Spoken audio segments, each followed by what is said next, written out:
especially compared to what I guess it could have been. So yeah, no, it's all pretty much calm out there.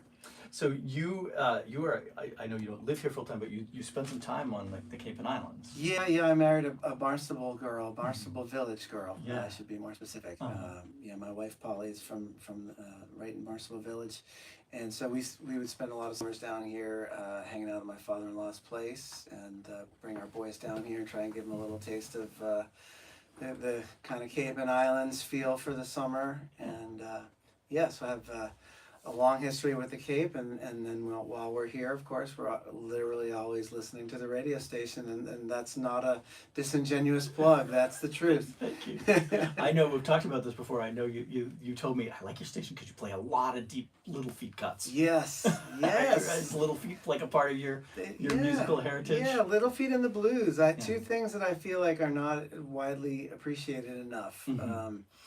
And I hear them all the time in just regular rotation on MPY, and I just love that. Yeah, thanks. Yeah, we love it too. Yeah, I know. I'm like, I don't understand. Little Feat, they're amazing, great players, great songs. Like, I don't know why more people are not up on Little Feat, but if you know the Allman Brothers and all that stuff, you should know who Little Feat are, because they're still doing it.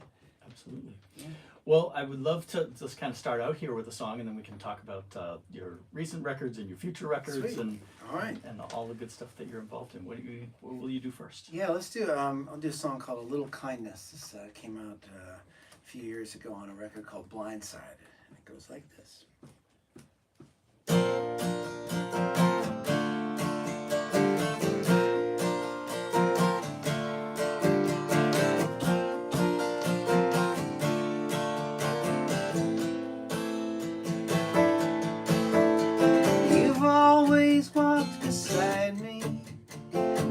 Joy and in despair. Now I need something to lean on, but you're not here. There's an evil wind blowing, I feel it in my bones. I don't know where I'm going or how to get back home. I've been looking for a little kindness, but it's hard to find. Looking for a little kindness, and it's hard to find these days. If I could go back where we started, would the sun be shining still? Now I only see a darkness and holes that can't be filled. And all the things that brought me comfort, they just seem tired and worn. What always used to work ain't working anymore. I've been looking for a little kindness, but it's hard to find. Looking for a little kindness, and it's hard to find these days. So hard to find.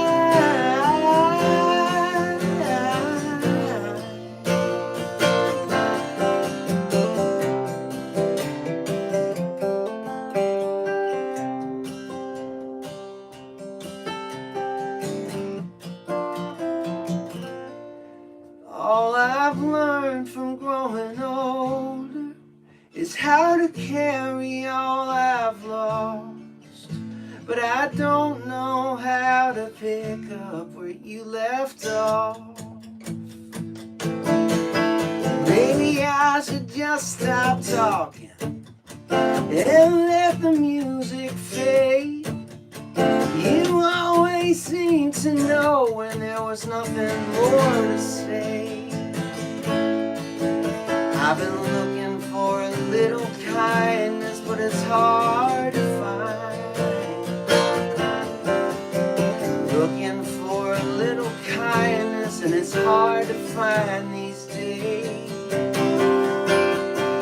Looking for a little kindness, but it's hard to find. Looking for a little kindness, and it's hard to find these days.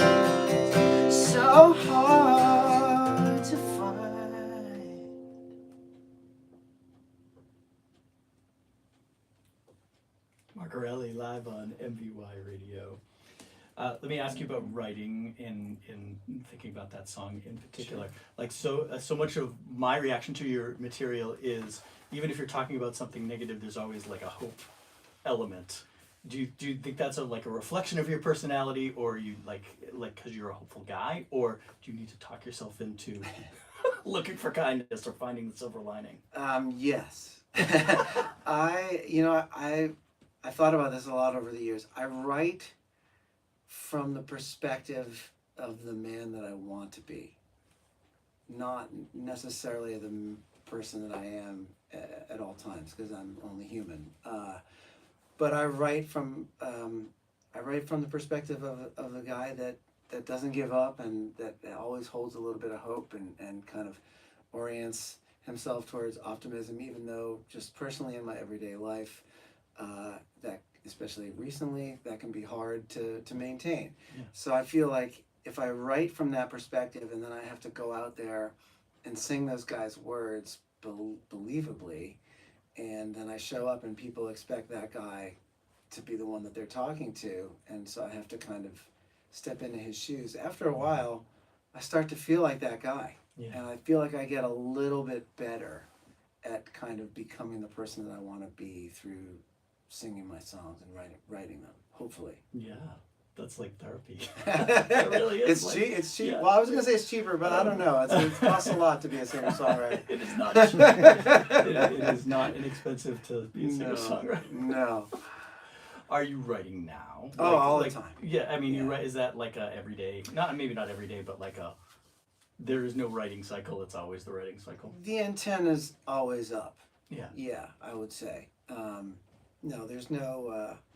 The cycles. If I have one cycle in writing, it's that I do an annual songwriting retreat with a bunch of friends of mine up in New Hampshire on this island in Lake Winnipesaukee every June, like the first week of June, and a lot of times if I get ideas, say in March or April or May, I'll just squirrel them away, and I'm like, I'll see you on the island. Like, I'm busy now, But yeah, for the most part, especially the longer I do it, I feel like if something ever does tap you on the shoulder and kind of ask you to write it down, that you ignore that at your own peril. Yeah. Because that's a pretty special thing. You usually have to you get that little bit of inspiration, and then you have to kind of power through the rest of it. Yeah. And so yeah, always at it. Do you find? Well, no, let me say this a different way. Co-writing is a big part of what you do. Like, it seems like you relish collaboration. I do, yeah, and I feel like it wasn't always that way. Up here in New England, we have this like kind of stolid Yankee independence. I'll do it myself. Stack the stones on the wall myself. Like I'll split the wood by myself. And of course, down in Nashville, it's almost like all they do, co-writing, and sometimes even to the like committee extreme. I just find that it's just a lovely way to kind of spend time with people, and sometimes I'm writing on my own, and I have a really clear idea of what I want to say, and other times I need to talk it out with people. Mm-hmm. And so I have people that I co-write.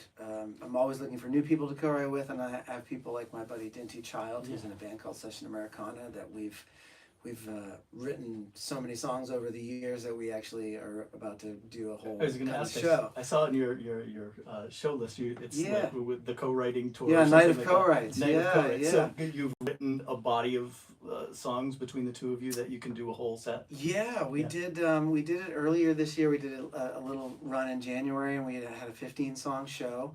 And then we get to the end of that 15th song, and people would be clapping for more, and we'd say, we play more, but we're gonna have to write our encore, you know. And so then this year we in June we did write another song, so now we have an encore.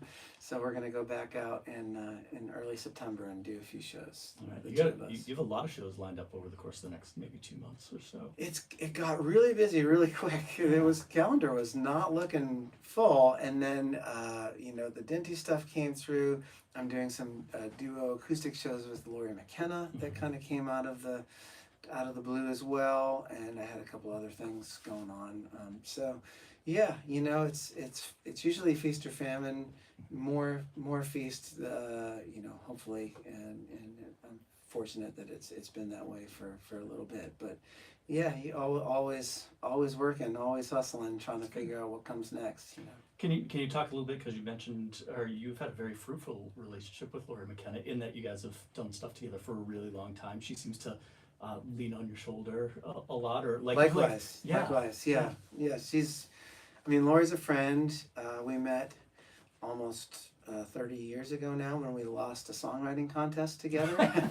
There were three finalists, and we were the two runner-ups, and and then we ended up on co-bills and songwriter rounds up here, you know, through the Club Pastine community, and the guy that produced my first several records, Lauren Entrust, produced her 2004 record Bitter Town, and that was kind of her breakout record, and I ended up singing and playing guitar on a few tracks on that, and the guy that did most of the guitar work on that record, a guy named Kevin Barry, who's a wonderful electric guitar player, and he can play anything.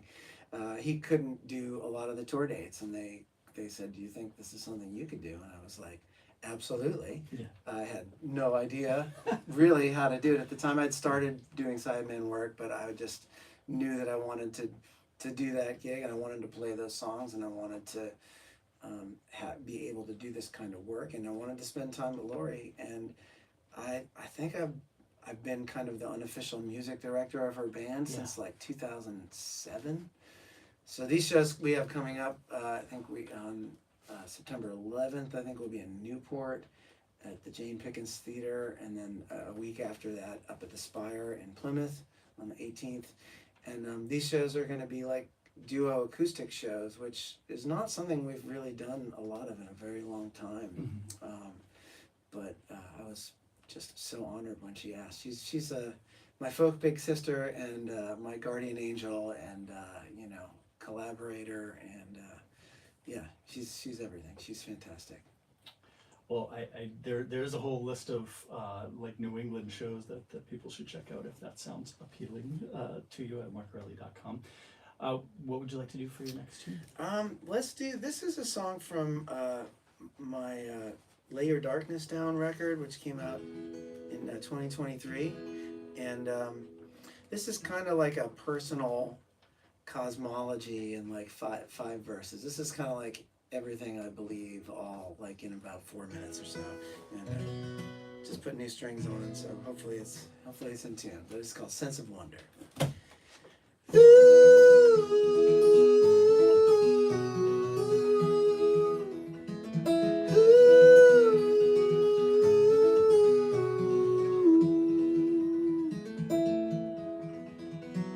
Giant squid and butterflies, creatures big and mighty, low and small. We can only guess how many kinds with which we share this big blue ball. They say that we know less about the bottom of the ocean than we do about the surface of the moon. So if you ever lose your sense of wonder, honey, it'll be too soon. Every day a new frontier, the backyard was a jungle, green and wild. But it gets harder to remember what came as second nature to a child.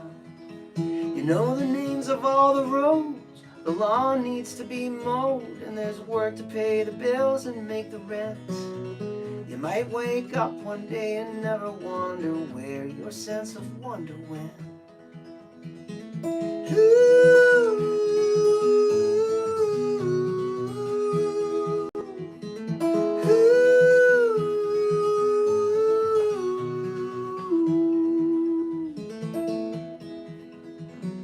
Mysteries within mysteries, like an endless set of Russian nesting dolls. And if we could ever get there, we'd find a question at the center of it all. Why something instead of nothing? Are we out here on our own, or does someone or something catch us when we fall? Without a sense of wonder, it begins to seem so tragic and so small. But it ain't all unicorns and rainbows. Surely you've suspected this by now. Some days feel like a competition to find the biggest way to let each other down. And I don't blame you if you're worried. Sometimes I'm worried too, and don't believe it when I say it'll all work out. 'Cause it don't seem to make no sense, and it's no wonder sometimes we all have our doubts.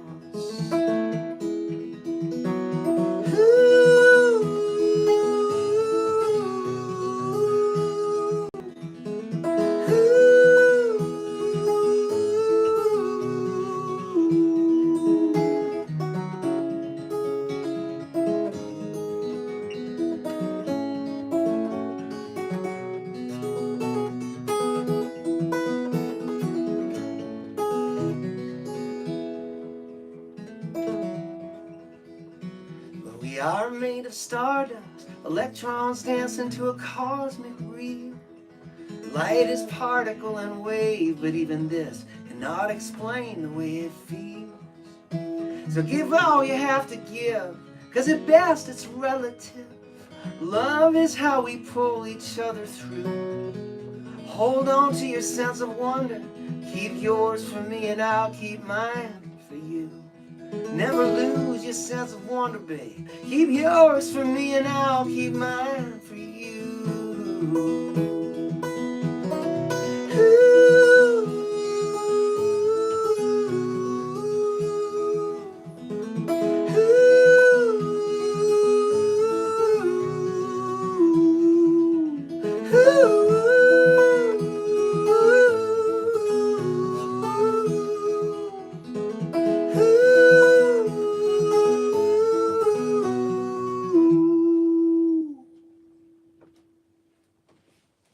Radio. It's Marco Erelli live in the studio with us today.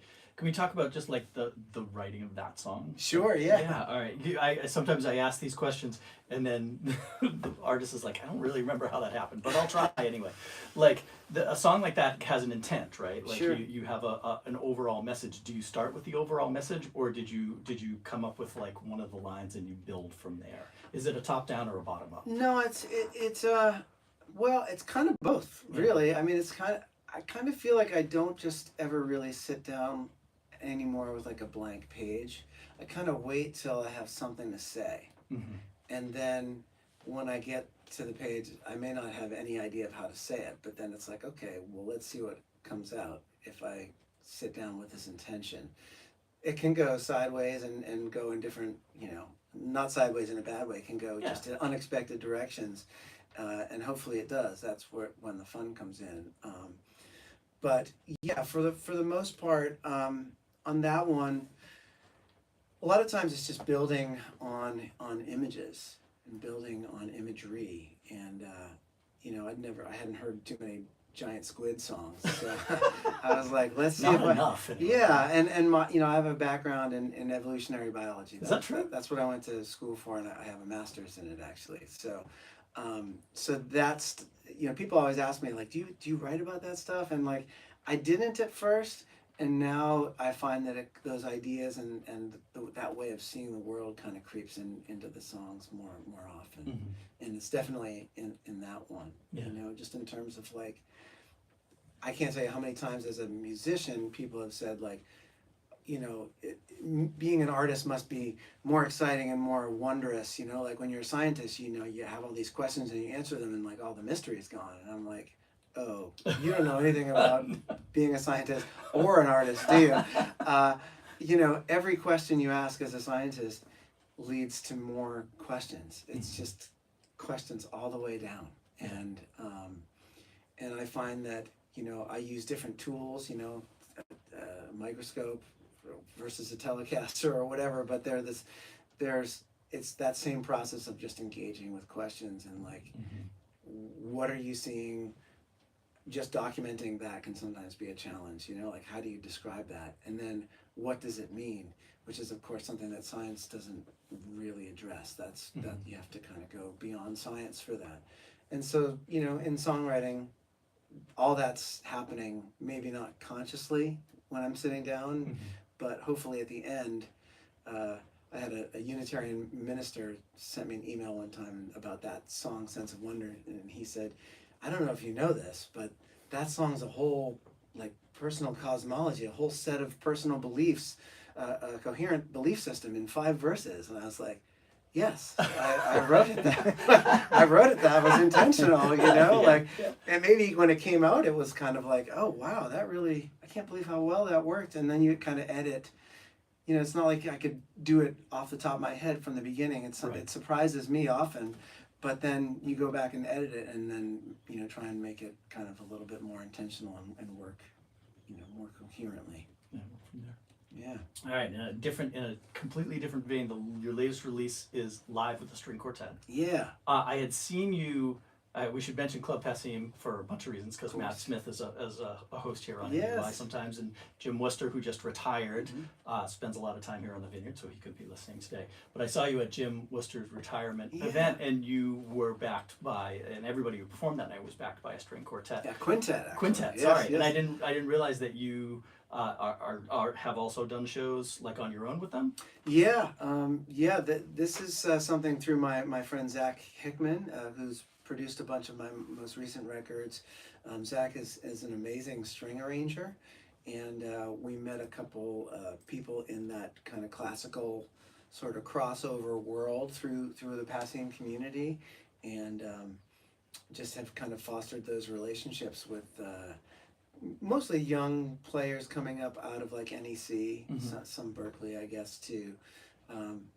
But just having Zach be able to write these incredibly evocative string arrangements, it really helps present the music and the songs in an entirely new light. And that's something I'm always looking to do, not necessarily just for the novelty of it, but it's just fun. It's just fun to get to learn new things about things you thought you'd known for your whole adult life. You play some of these older songs with the string arrangement. It's like, oh my God, that's what you had in you all along. I had no idea.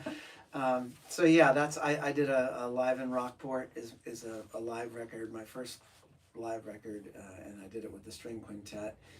And I've been trying to do a live record for a long time, but my yardstick for a live record is like Live at the Fillmore East, or like Waiting for Columbus. Like if you're not going to do the Rock of Ages, like if you're not going to do that kind of live record, why would you do it? And I obviously I can't do that, but I tried many times, and just the performance wasn't right, or technical difficulties or whatever. And this time we nailed it. We had a magical, beautiful performance in a beautiful concert hall up in Rockport, and the tape was rolling, and yeah, just very proud of it. Very nice. I thought, again, I said it was a quartet and then Zach on the stand-up and bass. Then so Zach it's is the quintet. He was on the other side of the stage, so yeah. I'm going to put them together as five. five. But I just thought it made songs that I was familiar with just, alive in a different way, not more or less, but just like, wow, it can do that. That's so cool. Absolutely. Context is everything, right? And you change the context, and all of a sudden you hear things in a that you may be very familiar with in a very different light, and that's always a really fun, kind of potentially very moving process. And so I love working with the quintet. It's not something I can afford to do all the time, but I think it's something that I'll kind of continue to kind of update and get new arrangements done for the song, new songs every year, and try and come back to it every year and a half or so, and just it's an impressive and fun thing to do. You have, you have your own records, and you just talked about touring with Lori, and you have Barnstar. Yeah. We have gigs with them in the near future. I'm just trying to. I'm getting to the point of what's ahead. Nothing for Barnstar on the foreseeable future. The next thing for me is a new studio record, which is all done and ready to go. Oh, like March, early March. Yeah, it's called Spring Green. I don't think I've said that on the radio yet, so that's a world debut right there. Excellent. Yeah, very proud of it. It's very, very different. Very different, I think, than some of my other records. It's kind of more of a sustained mood sort of thing than it is like a whole dynamic journey with rock songs and ballads and mid-tempo stuff. It kind of hits a note and in terms of mood and the tenor of the and the feel of the music, and it kind of stays there and really drills down into that feeling in a way I've never let myself do before. It's thematically tied to beyond musically, or is it just I guess Spring Green is the after the song is about trying to stay open and tender, and despite kind of the world almost demanding the opposite of you if you want to survive, and it's about doing that in spite of the world and doing it for yourself, but also doing it so that you can be the person that you want to be for other people too, and maybe hopefully they draw a little courage and do it for themselves for you. So yeah, it's a really exciting record. I literally haven't talked about it at all yet, but it's ready to go, and we're just getting the artwork and stuff ready together now, and I'm very excited about it. So I'll come back and tell you about it when it's out. We'll make sure it's a nicer day. Yeah. We'll make it a beach day. It'll be spring maybe. Yeah, that's right. You want to do one more? Yeah, sure. Yeah, I'll do one. I don't want to say that we're getting down towards the end of the season, but this is a song that kind of speaks to that a little bit, and it's called August. Katydid fiddling on a summer's eve, brown bats circling around the old house eaves. I can taste the ocean on a cool salt breeze, blowing through a torn screen door.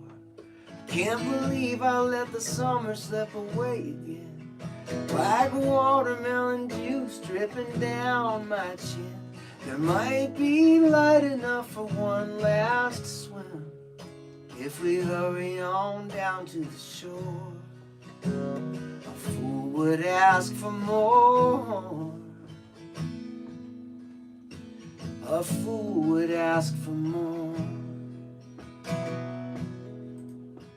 Bullfrog thrumming like a banjo string. Thought I heard a whippoorwill starting to sing as the moon spilled silver over everything. Honey, ain't that what the moon is for? Back porch drunk on a jug of red wine, picking on a tune with some friends of mine, and the music's floating up into the bottle brush pipes. Now ain't nobody keeping score. A fool would ask for more. Oh, a fool would ask for more. And I ain't restless tonight. No, I got you and the moon so bright. Hey, I'm alright. Baby, I'm alright.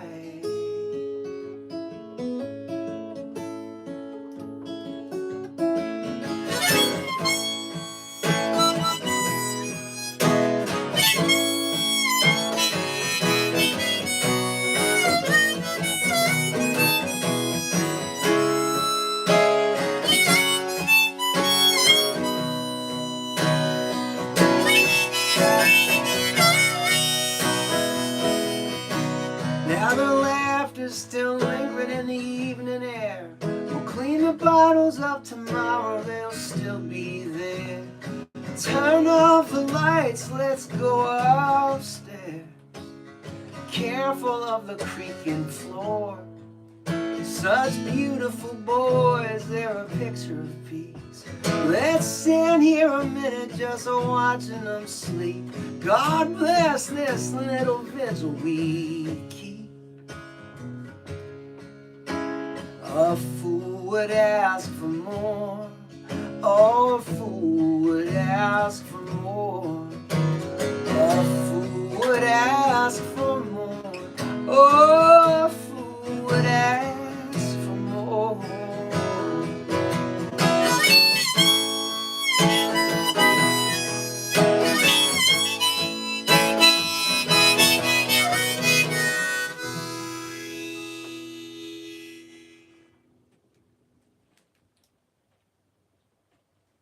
MVY Radio. It's Mark Erelli. He's got upcoming shows in September in Groton, Hingham, North Adams, Plymouth, Laconia, New Hampshire, Exeter, New Hampshire, and other places. You can go to markorelli.com for show details.